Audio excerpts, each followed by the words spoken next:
Morning. Last लेक्चरला आपण basic points involve in optical activity आपण study करत होतो. त्याच्यामध्ये ऑर्डिनरी लाईट म्हणजे काय, त्यानंतर मोनोक्रोमॅटिक लाईट कसं म्हणायचं, त्यानंतर प्लेन पोलराइज्ड लाईट कसं म्हणायचं हे आपण स्टडी करत होतो. प्लेन पोलराइज्ड लाईट मध्ये काय होतं, ऑर्डिनरी लाईट आपली निकोल प्रिझम मध्ये पास केल्यावरती आपल्याला जी लाईट मिळणार आहे, बीम ऑफ लाईट मिळणार आहे, त्याच्यामध्ये असणारे लाईटचे वेव्स एकाच प्लेनला फायब्रेट होत असणार आहेत, त्याला काय म्हणायचं, प्लेन पोलराइज्ड लाईट. आणि हा मध्ये निकोल प्रिझम जो आहे तो निकोल प्रिझम आपला कॅल्साइट टेक्निक पासून तयार होतो आणि ही दोन प्रिझमचं कॉम्बिनेशन आहे.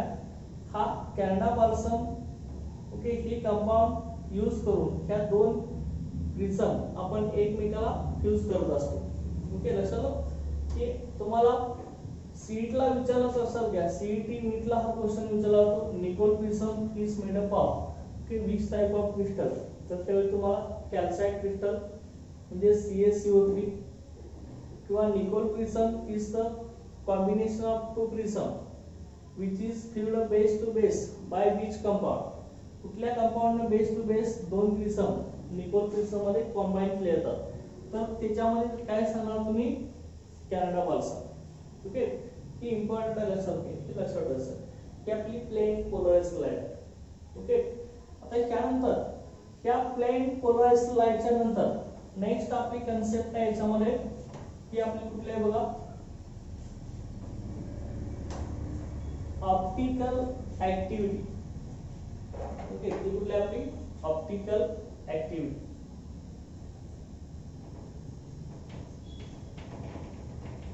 Optical activity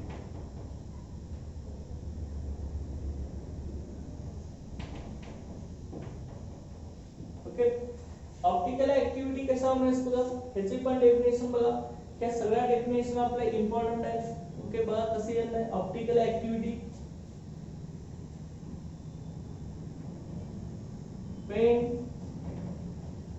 plane polarised light, plain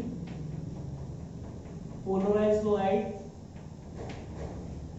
plain polarised light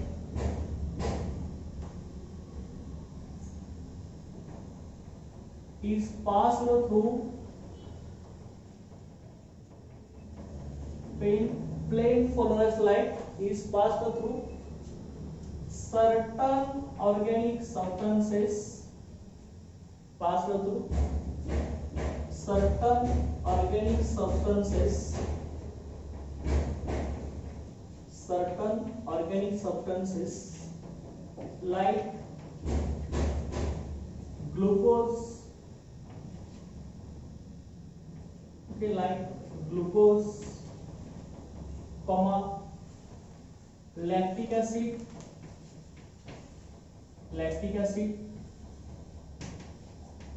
glucose, lactic acid,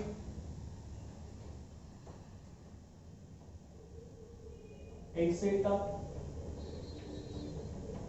The plane polarized light is passed through certain organic substances like glucose, lactic acid, etc. The plane polarized light, the plane polarized light, the plane polarized light get rotated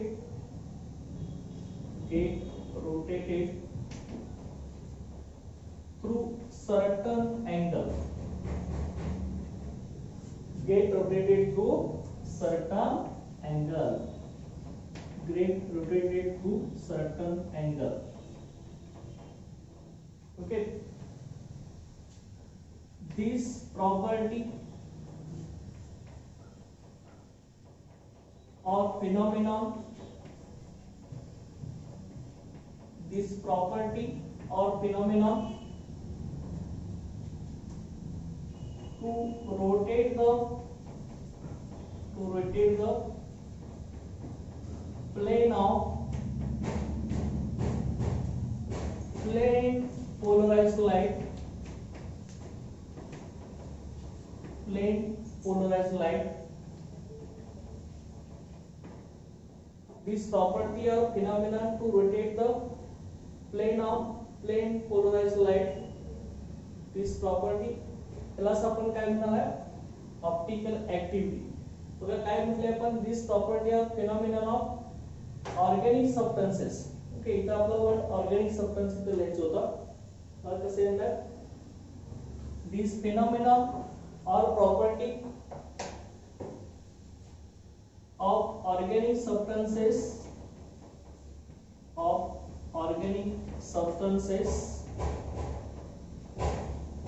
this phenomenon or property of organic substance to rotate the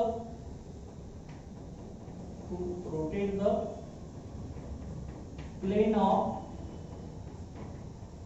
plane polarized light, to rotate the this phenomenon or property of organic substance to rotate the plane of plane polarized light,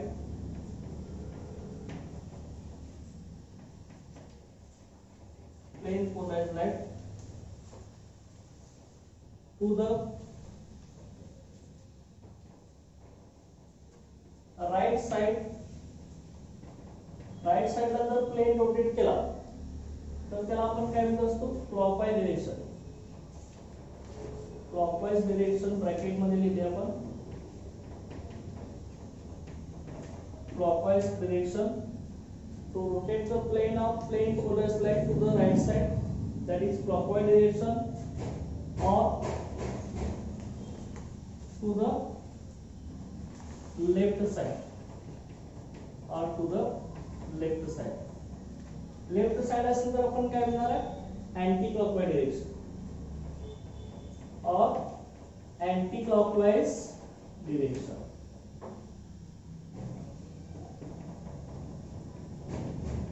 anti clockwise direction is known as optical activity, is known as optical activity. Okay, लक्षात आहे का. बघा याच्यामध्ये काय केले आपण, optical ऍक्टिव्हिटीची definition काय बघा आपली, plane polarized light is passed through certain organic substances like glucose, lactic acid.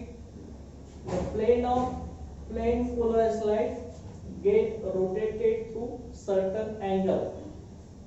This property of phenomenon of organic substances to rotate the plane of plane polarized light to the right side, त्यालाच आपण clockwise direction म्हणतो, और to the left side त्यालाच आपण anti clockwise direction म्हणतो, त्यालाच optical activity म्हणायचं. बघा याच्यामध्ये प्लेन पोलराइज्ड लाईट आपण ऑर्गॅनिक सबस्टन्स मध्ये पास केली तर काय होत असतं, प्लेन पोलराइज्ड लाईटचा प्लेन जो आहे तो सर्टन अँगल मधून रोटेट केला जातो. मग ही जी प्रॉपर्टी आहे ऑर्गॅनिक सबस्टन्सची, पीपीएल चा म्हणजे प्लेन पोलराइज्ड लाईटचा प्लेन सर्टन अँगल मधून रोटेट करण्याची जी प्रॉपर्टी आहे त्यालाच ऑप्टिकल ऍक्टिव्हिटी असं आपण म्हणत असतो.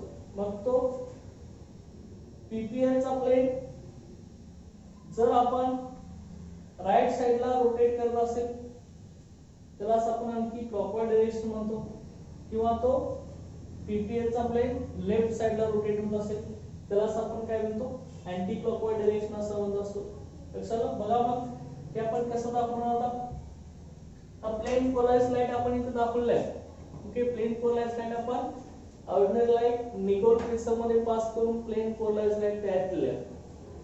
ही जी प्लेन पोलराइज्ड लाईट आहे ती आपण आता ऑर्गॅनिक सबस्टन्स मध्ये आपण पास करणार आहे. ओके, ही आपली प्लेन पोलराइज्ड लाईट आहे सर.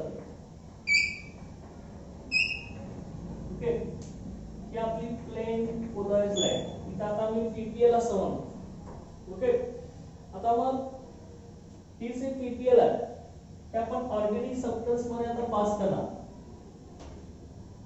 कुठले ऑर्गॅनिक सबस्टन्स आहेत आपले? ग्लुकोज असेल किंवा लॅक्टिक ऍसिड असेल, यांचं वॉटर मधलं सोल्युशन असेल. Glucose solution in water. Okay, याच्यामध्ये आपण ही प्लेन पोलराइज्ड लाईट आपण पास केली.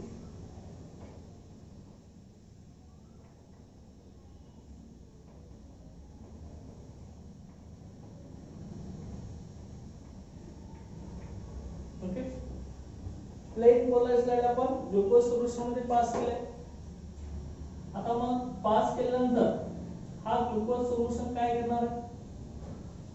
हा जो पीपीएल चा प्लेन आहे तो काय करणार लक्षात घ्या. पीपीएल चा जो प्लेन आहे इथं आता मी कसं करणार बघा. हा जो पीपीएल चा प्लेन आहे, हा जो प्लेन राईट साइडला, ओके, राईट साइडला जर आपला रोटेट होत असेल त्याचा प्लेन अशा पद्धतीने राईट साइडला रोटेट होत असताना इथं आपला असा एक सर्टन अँगल तयार करत असतो. ओके, इथं असा अँगल तयार होत असतो लक्षात घ्या. Get rotated through certain angle.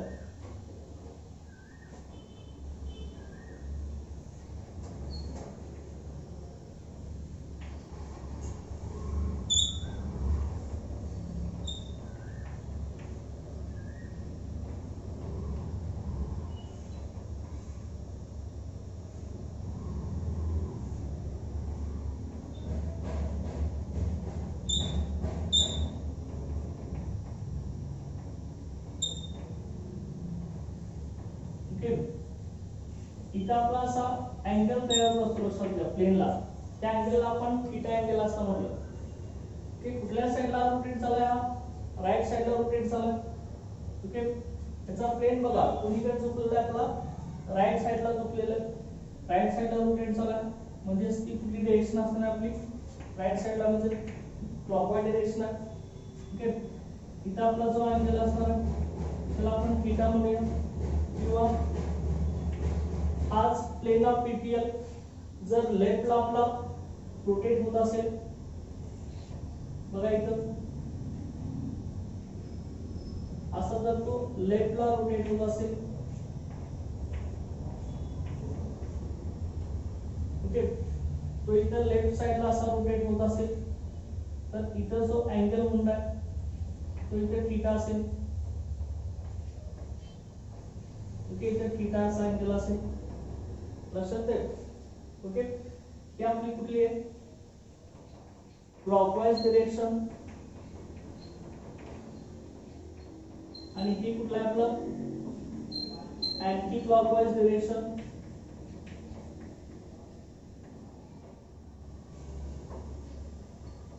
Okay, anti clockwise डायरेक्शनला रोटेट झाला प्लेन ऑफ पीपीएल. त्यालाच काय म्हणायचं? ऑप्टिकल ऍक्टिव्हिटी असं म्हणायचं. लक्षात घ्या. ऑप्टिकल ऍक्टिव्हिटी म्हणजे काय? ज्यावेळी प्लेन पोलराइज्ड लाईट आपण ऑर्गॅनिक सबस्टन्स मध्ये पास करणार त्यावेळी प्लेन पोलराइज्ड लाईटचा जो प्लेन आहे तो आपला राईट साइडला रोटेट होईल. ओके, राईट साइडला किंवा क्लॉकवाईज डायरेक्शनला रोटेट होईल किंवा लेफ्ट साइडला रोटेट होईल किंवा त्यालाच आपण काय म्हणतो लेफ्ट साइडला अँटी क्लॉकवाईज डायरेक्शन. ओके, लक्षात आलं का? बघा इथं त्यालाच काय म्हणणार आपण? ऑप्टिकल ऍक्टिव्हिटी असं म्हणणार आहे. लक्षात आलं का? इकडला हा आपला पीपीएल, इकडे आपला राईटला रोटेट झाला, परत हा असा लेफ्टला रोटेट झाला प्लेन. ओके, त्यावेळी काही अँगल तयार केलाय, certain angle. Okay, get rotated through certain angle म्हटलंय ना. ओके, काही अँगल मधून त्याचा प्लेन हा आपला रोटेट होईल लक्षात घ्या त्या पीपीएल चा. त्यालाच काय म्हणायचं? ऑप्टिकल ऍक्टिव्हिटी असं म्हणायचं. लक्षात आलं? क्लिअर झालंय का? बघा, ज्यावेळी पीपीएल आपण ऑर्गॅनिक सबस्टन्स मध्ये पास करणार त्यावेळी पीपीएल चा प्लेन सर्टन अँगल मधून रोटेट होत असतो. मग ही सर्टन अँगल मधून पीपीएल चा प्लेन रोटेट होण्याची जी ऑर्गॅनिक सबस्टन्स प्रॉपर्टी दाखवतो त्या प्रॉपर्टीला काय म्हणायचं, ऑप्टिकल ऍक्टिव्हिटी असं म्हणायचं. ओके, लक्षात ठेवायचं की आता ऑप्टिकल ऍक्टिव्हिटी नंतर आता मग कुठले सबस्टन्स हे ऑप्टिकल ऍक्टिव्ह असतात. ओके, आता सगळ्या सबस्टन्स मधून आपण प्लेन पोलराइज्ड लाईट जर पास केली तर ती ऑप्टिकल ऍक्टिव्हिटी दाखवत नाही, लक्षात घ्या. ओके, काही मॉलिक्युल्स आहे लक्षात घ्या, त्या मॉलिक्युल मधूनच पीपीएल पास केली तर आपल्याला ऑप्टिकल ऍक्टिव्हिटी प्रॉपर्टी मिळत असते. ओके, आता मग ती मॉलिक्युल कुठले आहेत तर ती ऑप्टिकल ऍक्टिव्ह मॉलिक्युल्स पाहिजे. Okay, optical active molecules. Optical active molecule कसं म्हणायचं ते आपण आता बघूया.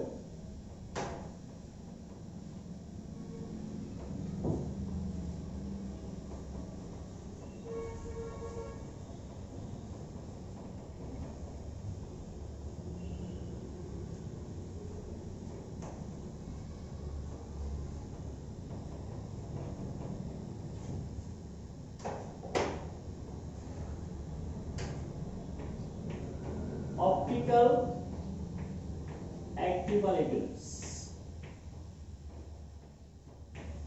Optical active molecules.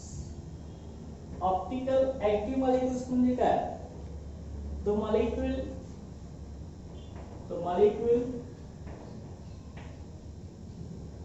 which can rotate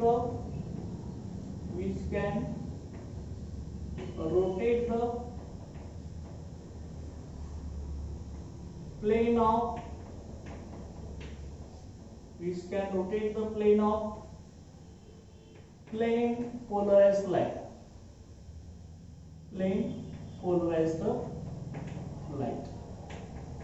त्याला आपण काय म्हणतो, PPL, plane polarised light, PPL. Okay, जो मॉलिक्यूल पीपीएल चा प्लेन रोटेट करत असतो, molecule which can rotate the plane of plane polarized light, त्यालाच काय म्हणायचं, optical active molecules, is known as optical active molecules. Okay, ज्या ऑर्गॅनिक सबस्टन्स मधून किंवा ज्या मॉलिक्यूल मधून प्लेन ऑफ पीपीएल हा जर रोटेट होत असेल राईट साइडला किंवा लेफ्ट साइडला, आताच आपण बघितलं, त्यालाच काय म्हणायचं, ऑप्टिकल ऍक्टिव्ह मॉलिक्युल्स म्हणायचं. ओके, आता मग ज्या मॉलिक्युल्स मधून आपण पीपीएल पास केली तर पीपीएल चा प्लेन हा रोटेशन दाखवत नसेल, तो ऍज इट इज रोटेशन राहत असेल तर त्याला काय म्हणायचं, ऑप्टिकली इनएक्टिव्ह मॉलिक्युल्स. बघा इथं ऑप्टिकल इनएक्टिव्ह मॉलिक्युल्स कुठले असणार आहेत, optical inactive molecules. Optical inactive molecules. The definition काय म्हणतात, फक्त चेंजेस काय म्हणतात, the molecule which cannot rotate होणार आपण. The molecule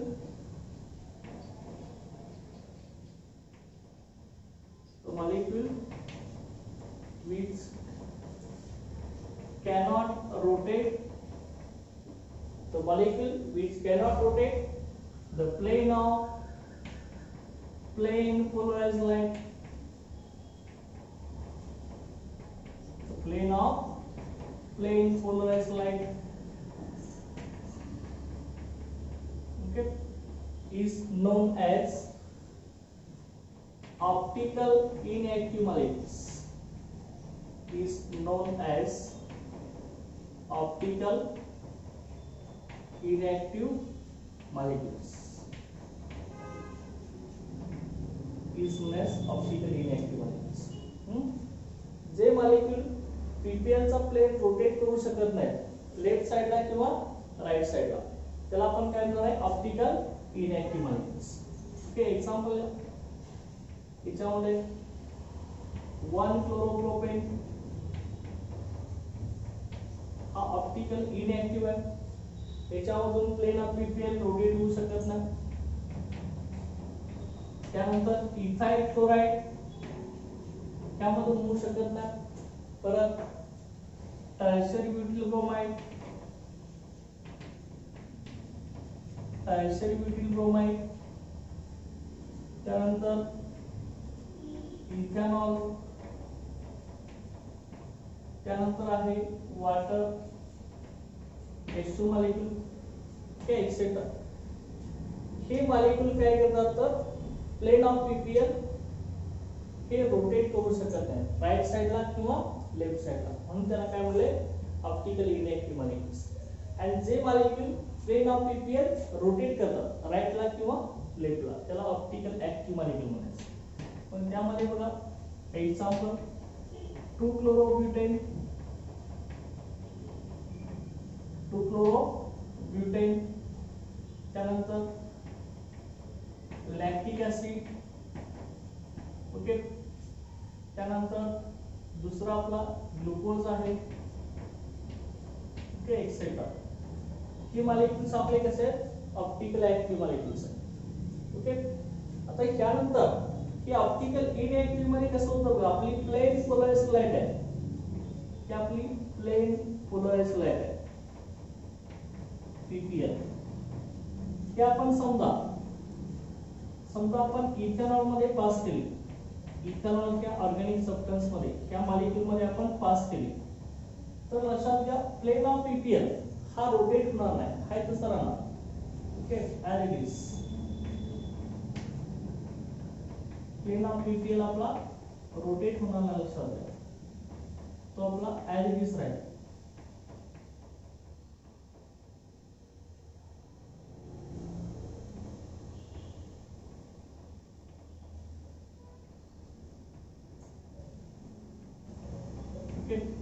त्याला काय म्हणायचं optical inactive molecules.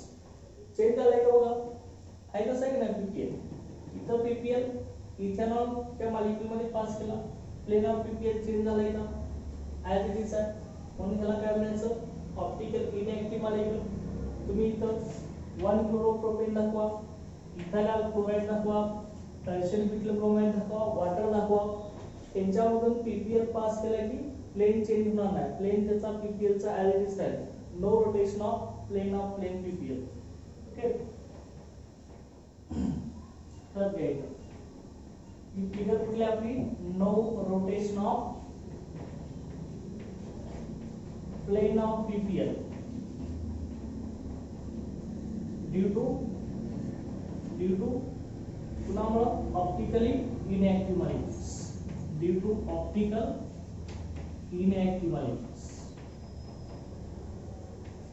due to optical inactive molecules, okay. लक्षात प्लेन ऑफ पीपीएल चेंज होणार नाही ऑप्टिकल इनएक्टिव्ह मॉलिक्यूल, ओके. आता त्यानंतर आता आपण जे ऑप्टिकल ऍक्टिव्ह मॉलिक्युल्स आपण बघितले, त्या ऑप्टिकल ऍक्टिव्ह मॉलिक्युल्स आहेत ह्याचे परत दोन टाइप्स पडतात, एक डेक्स्ट्रोरोटेटरी मॉलिक्युल्स आणि दुसरा आपला लिव्होरोटेटरी मॉलिक्युल्स, ओके. ते कसे आपण बघूया. लक्षात optical active molecule, optical inactive molecules, okay. बघा आता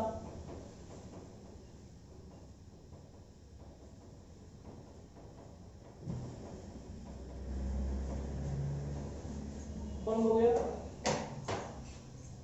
ऑप्टिकल ऍक्टिव्ह मॉलिक्युल्सचे 2 टाइप्स आहेत. ऑप्टिकल ऍक्टिव्ह मॉलिक्युल्स पहिल्या याच्यातला येतो डेक्स्ट्रोरोटेटरी मॉलिक्युल्स,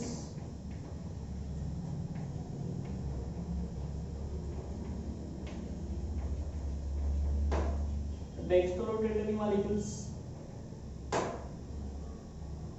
आणि सेकंड आहे तो आपला levorotatory molecules, levorotatory molecules, okay. Optical active चे 2 types, dextrorotatory molecules of levorotatory molecules, okay. आता सुरुवातीला डेक्स्ट्रोरोटेटरी आपण बघूया. Dextrorotatory molecules, okay. Dextrorotatory molecules कसं आहे ना, डेक्स्ट्रोरोटेटरी मध्ये बघा आता the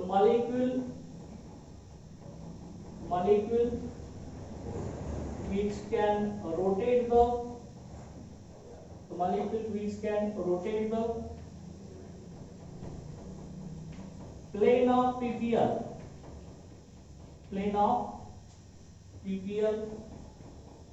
PPL म्हणजे काय plane polarized light.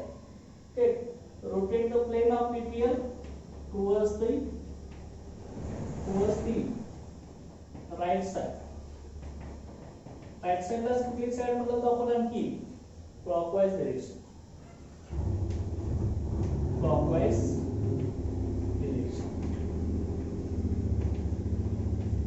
okay, is known as dextrorotatory molecules.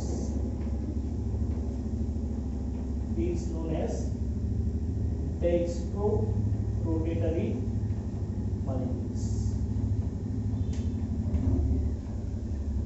Okay, त्यालाच काय म्हणायचं dextrorotatory molecules. Okay, आता मग हेच डेक्स्ट्रोरोटेशन आहे ते आपण आता कसं दाखवतो बघा, लक्षात घ्या. त्यामध्ये आपलं प्लेन पोलराइज्ड लाईट आपली पीपीएल, ही आपली पीपीएल आहे, बरोबर आहे. की आपण मॉलिक्यूल काय करणार, हा ऑप्टिकल ऍक्टिव्ह मॉलिक्यूल मध्ये हा पास करणार आहे आपण.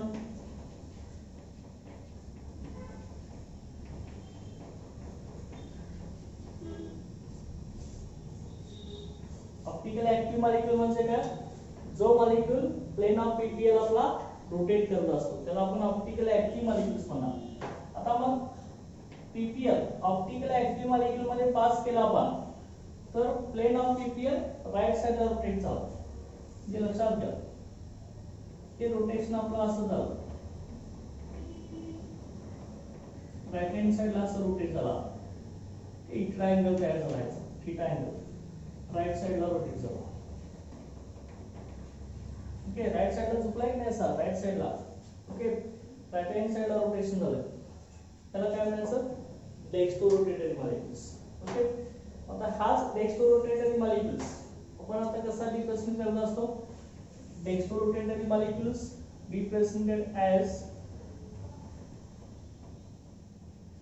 Dextrorotatory molecules represented as small d or plus ह्या सिम्बॉलने रिप्रेझेंट केला होता. Okay, dextrorotatory molecule small d or plus. समजा तुम्ही एखादा मॉलिक्यूल घेतला असेल, समजा लॅक्टिक ऍसिड असेल तर तुम्ही काय म्हणणार, डी लॅक्टिक ऍसिड और प्लस लॅक्टिक ऍसिड और प्लस लॅक्टिक ऍसिड. ओके, अशा पद्धतीने रिप्रेझेंट करणार डी लॅक्टिक ऍसिड और प्लस लॅक्टिक ऍसिड. समजा ग्लुकोज घेतला असेल तर ते कसं आहे ना, डी ग्लुकोज के आपले optical active molecules D glucose of plus glucose. Okay, अशा पद्धतीने तुम्ही ते रिप्रेझेंट करणार. लक्षात आलं. तर त्यानंतर आता लिव्होरोटेटरी मॉलिक्यूल आपण घेतला. आता डेफिनेशन मध्ये चेंजेस काय होणार आहेत फक्त सांगा. आता डेक्स्ट्रोरोटेटरी मध्ये plane of PPL right side ला रोटेट होतो म्हणजे क्लॉकवाइज डायरेक्शनला. लिव्होला काय होणार अपोजिट, त्याचे अपोजिट. बघा सेकंड लिव्होरोटेटरी मॉलिक्यूल्स डेफिनेशन कसे येणार बघा, the molecule which can rotate the plane of PPL towards. इथं राइट साइडच्या ठिकाणी तुम्ही काय घेणार आहे left side. Okay, left side. आणि क्लॉकवाइजच्या ठिकाणी काय करणार तुम्ही anti clockwise. Okay, anti clockwise direction आणि इज नोन एज लिव्होरोटेटरी. बरोबर आहे, कसं आहे का बघा. Levorotatory molecules molecule which can rotate the plane of plane polarized light towards the left side or anti-clockwise direction is known as lever rotated molecules. बघा इथं आता डायग्राम पीपीएल आहे, ऑप्टिकल ऍक्टिव्ह मॉलिक्यूल मध्ये आपण पास केला, तर इथं rotation opposite दाखवणार आपण. तसं रोटेशन येणार बघा त्यामध्ये. आता ह्याच्या एक साइड आपण लेफ्ट साइड आपली असा पॅटर्न असतो, लेफ्ट साइडला हे अशा पद्धतीने रोटेट होईल. ओके, इथं आपला असा अँगल असेल याचा थीटा असा. ओके, लेफ्ट साइडला हा आपला रोटेट झाला.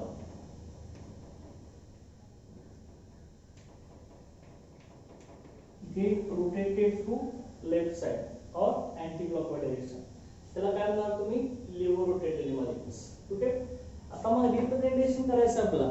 कसं रिप्रेझेंट करणार बघा, लक्षात घ्या. आता रिप्रेझेंटेशन बघा कसं येईल. Laevo rotated molecules small L और माइनस क्या सिंबल ने रिप्रेझेंट केलं जातं, स्मॉल एल और माइनस सिंबल. आता लॅक्टिक ऍसिड असेल त्यातला तर काय म्हणणार एल लॅक्टिक ऍसिड, किंवा त्यालाच काय म्हणणार आपण माइनस लॅक्टिक ऍसिड. ग्लुकोज असेल एल ग्लुकोज और माइनस ग्लुकोज. ओके, अशा पद्धतीने तुम्ही रिप्रेझेंट करणार आहे लिव्हर रोटेटरी मॉलिक्युल्स.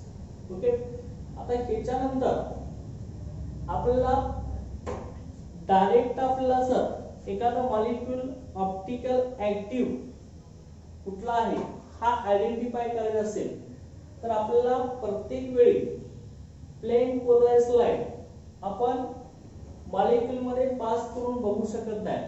तो रोटेट झाला, प्लेन ऑफ पीपीएल रोटेट झाली तरच तो मॉलिक्यूल ऑप्टिकल ऍक्टिव्ह असं आपण प्रत्येक वेळी करू शकत नाही, लक्षात घ्या.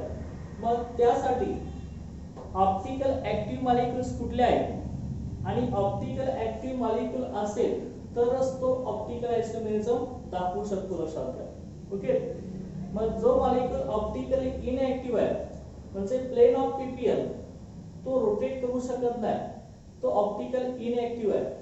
मग ऑप्टिकल ऍक्टिव्ह मॉलिक्यूल कसा आयडेंटिफाय करायचा त्यासाठी आपण ऑप्टिकल आयसोमेरिझम हे कसं स्टडी करणार आहे बघा. त्यासाठी सायंटिस्टनी दुसरी कन्सेप्ट इथे आपल्याला प्रपोज केली आहे. ती कन्सेप्ट आपली कशी आहे लक्षात घ्या, हिच्यामध्ये लक्षात घ्या. एखादा मॉलिक्यूल आपल्याला ऑप्टिकल ऍक्टिव्ह पाहिजे असेल तर त्यासाठी कंडिशन्स कुठल्या आहेत बघा. How to identify the molecule is optically active for identification of optical activity. Okay, लक्षात घ्या कसं असणार आहे बघा. बघा याच्यामध्ये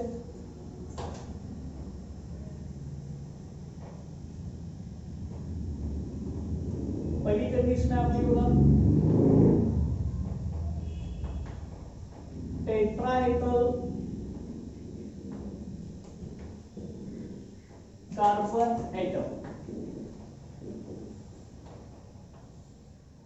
पहिली कंडिशन काय आपली ऑप्टिकल ऍक्टिव्हिटी आयडेंटिफाय करण्यासाठी फर्स्ट कंडिशन काय आपली टेट्राहेड्रल कार्बन एटम पाहिजे.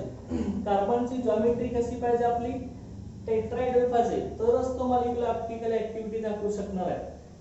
तर टेट्राहेड्रल म्हणजे काय, कार्बन एटमला आपले 4 डिफरंट एटम्स हे आपले अटॅच झाले पाहिजे लक्षात घ्या असेल. ओके, WX Y Z ही आपली टेट्राहेड्रल जॉमेट्री कार्बन एटमची लक्षात घ्या. ओके, कार्बनला 4 डिफरंट एटम्स किंवा ग्रुप्स अटॅच झाले पाहिजे. आता मग हे tetrahedral nature of carbon atom आहे हे आपलं कसं आहे 3 डायमेन्शनल असतं, लक्षात घ्या 3 डायमेन्शनल नेचर असतं. आता मग 3 डायमेन्शन मध्ये आपल्याला रिप्रेझेंट करायचं असेल तर आपल्याला काय केलं पाहिजे, की जी 4 बॉन्ड्स आहेत टेट्राहेड्रल मध्ये कार्बनचे 4 बॉन्ड्स आहेत त्यातले 2 बॉन्ड कुठे असतात. आपण आता वेज डॅश फॉर्म्युला बघितलेला आहे त्याच्यानुसार 3 डायमेन्शनल स्ट्रक्चर आपण कसं दाखवतो. समजा W हा एक एटम असेल, X हा एक एटम असेल, Y एक असेल आणि Z एक अटॅच असेल कार्बन एटमला. तर लक्षात घ्या याच्यामध्ये 2 बॉन्ड्स आपण प्लेन ऑफ पेपरवर दाखवू शकतो. Okay, 2 bonds according to wedge dash formula. आता राहिलेले जे दोन आहेत ते आपले कसे असणार आहेत बघा. एक आपण कसं दाखवणार, वेज न दाखवणार, ते आपण वेज न दाखवणार आहे. आणि एक आपण कसं दाखवणार आहे, डॅश डॅश न दाखवणार आहे. बरोबर आहे. आता जो मॉलिक्यूल वेज दाखवणार आहे तो कुठं असणार आहे आपला, कुठं असणार आहे, above the plane of paper. आणि जो बॉन्ड आपण डॅश डॅश लाईन दाखवणार आहे तो behind the plane of paper किंवा below the plane of paper असेल. लक्षात आहे. टेट्राहेड्रल नेचर आपण रिप्रेझेंट केले लक्षात घ्या कसं असणार आहे बघा. हे टेट्राहेड्रल नेचर बघा अशा पद्धतीने आहे की आपले सेंटरला इथं कार्बन असेल, हा बॉन्ड इथं असेल, हा बॉन्ड इथं असेल. लक्षात घ्या असा. ओके लक्षात का असं हे टेट्राहेड्रल नेचर आहे. लक्षात का सेंटरला कार्बन आहे आपला, ही वरती W आहे, इथं X आहे, हा आपला Y आहे. लक्षात घ्या. आणि हा पाठीमागचा आपला Z आहे. हा वेज लाईन आपण Y दाखवलाय. हा Y कसा आहे, above the plane of paper. हा टुवर्ड्स द ऑब्झर्वर तुमच्याकडे दिलेला आहे. आणि हा behind the plane of paper पाठीमाग आहे. ओके लक्षात का. हे अशा पद्धतीने आपलं रिप्रेझेंटेशन आहे tetrahedral structure of carbon atom. Okay 3 dimension मध्ये तो पाहिजे लक्षात घ्या. आता ह्यामध्ये बघा पहिली कंडिशन आहे ऑप्टिकल ऍक्टिव्हिटी दाखवण्यासाठी कार्बनचं नेचर कसं पाहिजे आपलं, टेट्राहेड्रल नेचर पाहिजे. टेट्राहेड्रल कार्बन एटम पाहिजे लक्षात घ्या. ओके तो आपण ह्या पद्धतीने दाखवणार आहे की कुठे असणार आहे, bonds on the plane of paper. ही दोन bond on the plane of paper असणार आहे. हा डॅश डॅश लाईनचा bond behind the plane of paper, behind the plane of paper. Okay आणि हा जो आहे तो कुठला असणार आहे, bond above the plane of paper, above the plane of paper. Okay above the plane of paper म्हणजे आपण काय म्हणतो होतो, टुवर्ड्स द ऑब्झर्वर. आणि हा कुठला असणार आहे, अवे फ्रॉम ऑब्झर्वर. हा कसा असणार आहे, अवे फ्रॉम ऑब्झर्वर. ओके तुम्ही ऑब्झर्वेशन जे करणार आहे ते इथून करत असाल लक्षात घ्या. बिहाइंड द प्लेन आणि अबोव द प्लेनच्या मधून इथून आपण ऑब्झर्वेशन करू शकतो लक्षात घ्या. Okay he tetrahedral nature of carbon atom पाहिजे. दुसरी कंडिशन बघा. पहिली कंडिशन आहे ऑप्टिकल ऍक्टिव्हिटी दाखवण्यासाठी मॉलिक्यूल मध्ये कार्बन कसा पाहिजे, टेट्राहेड्रल नेचर पाहिजे. त्यानंतर सेकंड कंडिशन आहे the carbon atom asymmetric carbon, asymmetric carbon atom or chiral carbon atom or chiral carbon atom. Okay हा प्रेझेंट पाहिजे लक्षात घ्या.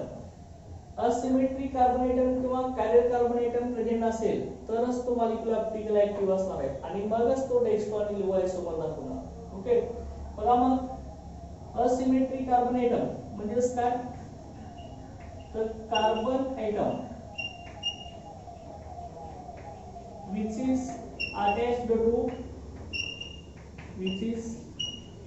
attached to 4 different atoms, 4 different atoms or groups. Okay, the carbon atom which is attached to 4 different atoms or groups. कार्बनला ज्या कार्बनला 4 different atoms किंवा 4 different groups attach आहेत त्या कार्बनला आपण काय म्हणतोय, असिमेट्रिक कार्बन एटम और कायरल कार्बन एटम. ओके आता बघा मग मी इथे एक एक्झाम्पल लिहितो. ओके बघा इथं कार्बन आहे, त्याला हायड्रोजन अटॅच आहे, इकडं क्लोरीन अटॅच असेल, इकडं ब्रोमीन अटॅच आहे, इकडं आयोडीन अटॅच असेल. ओके आता मला सांगा की कार्बनचं टेट्राहेड्रल नेचर आहे आपलं, बरोबर आहे. या कार्बनला 4 डिफरंट एटम्स और ग्रुप्स अटॅच आहेत म्हणून हा कार्बन कसा झाला, असिमेट्रिक कार्बन. किंवा त्यालाच आपण काय म्हणतो कॅरियर कार्बन. 4 डिफरंट ग्रुप्स आहेत ना, हायड्रोजन डिफरंट आहे, क्लोरीन डिफरंट आहे, ब्रोमीन आहे, त्यानंतर आयोडीन आहे. 4 डिफरंट ग्रुप्स अटॅच आहेत. 4 डिफरंट आयटम्स किंवा ग्रुप अटॅच असतील तरच तो कार्बन कसा असणार आहे, असिमेट्रिक किंवा कॅरियर कार्बन असणार आहे. ओके. आणि समजा असा असेल अशा रीतीने इतर जरी 2 ग्रुप जरी सारखे आले तरी सुद्धा तो असिमेट्रिक नाही लक्षात घ्या. ओके. असिमेट्रिक किंवा कॅरियर येण्यासाठी 4 ग्रुप डिफरंट आले पाहिजे लक्षात घ्या. 2 सुद्धा ग्रुप सिमिलर चालवून नाही. ओके. 4 डिफरंट आयटम्स किंवा ग्रुप्स पाहिजे तरच तो असिमेट्रिक कार्बन आयटम असणार आहे. ओके. लक्षात घ्या का त्याला काय म्हणायचं, असिमेट्रिक कार्बन आयटम किंवा कॅरियर कार्बन आयटम असं म्हणायचं. आता त्यानंतर नेक्स्ट याच्यामध्ये बघा आता, आणि हा जो असिमेट्रिक कार्बन आयटम किंवा कॅरियर कार्बन आयटम आहे, it is denoted by asterisk. हे asterisk म्हणजे काय, की असं सिंबल लक्षात घ्या स्टार सारखं, त्याला asterisk म्हणायचं. त्याला हा असिमेट्रिक कार्बन किंवा कॅरियर कार्बन रिप्रेझेंट केला होता. ओके. लक्षात ठेवा. आता त्यानंतर थर्ड कंडिशन आपली कुठली आहे बघा, ऑप्टिकल ऍक्टिव्हिटी दाखवण्यासाठी. ती आहे आपली the chiral molecule or asymmetric molecule which exist as a pair of isomers, and these pair of isomers are non-superimposable mirror images of each other. Okay, which shows optical activity. म्हणजे लक्षात घ्या, ज्या molecule मध्ये asymmetric carbon item किंवा chiral carbon item present आहे तो molecule pair of आयसोमरच्या form मध्ये present असतो. म्हणजे त्याचे 2 आयसोमर निघतात आणि ती दोन्ही आयसोमर्स एकमेकांच्या नॉन सुपरइम्पोजिबल मिरर इमेज असतात. म्हणजे त्या दोन्ही मिरर इमेज एकमेकाला तंतोतंत जुळत नाहीत. ओके. लक्षात येते. बघा आता मी तर सेंटेन्स काय लिहिले बघा, काय लिहिणार आहे, द असिमेट्रिक मॉलिक्यूल असिमेट्रिक और chiral molecule asymmetric chiral molecule म्हणजे काय, ज्या मॉलिक्यूल मध्ये असिमेट्रिक कार्बन आहे किंवा कॅरियर कार्बन आहे. ओके. तर असिमेट्रिक और chiral molecule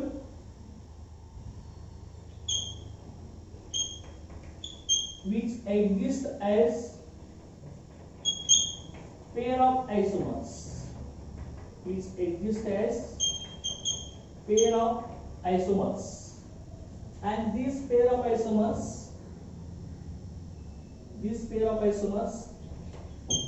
which are non-superimposable mirror image of each other, non-superimposable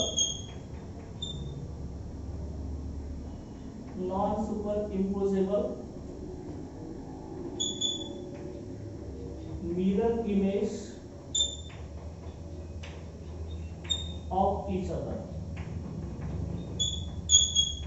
कसं होतं, त्या दोघांच्या इमेज कशा पाहिजे, non super impossible mirror image of each other. Okay. which show optical